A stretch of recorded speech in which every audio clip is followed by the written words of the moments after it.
সালামের উত্তর কি আমাদেরকে লিখিতই দিতে হবে? আসসালামু আলাইকুম ওয়া রাহমাতুল্লাহি ওয়া বারাকাতুহু।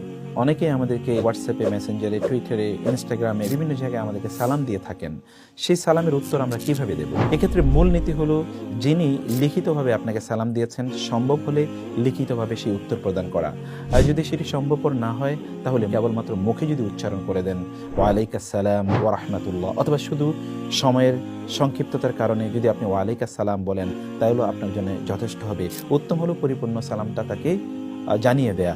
কখনো কখনো আমরা অনেককে দেখি, তারা সালাম যখন কাউকে দেন, তখন শুধুমাত্র তারা লেখেন সালাম, এটি বলা যায় আছে কিনা? হ্যাঁ, এটা বলা যায় আছে।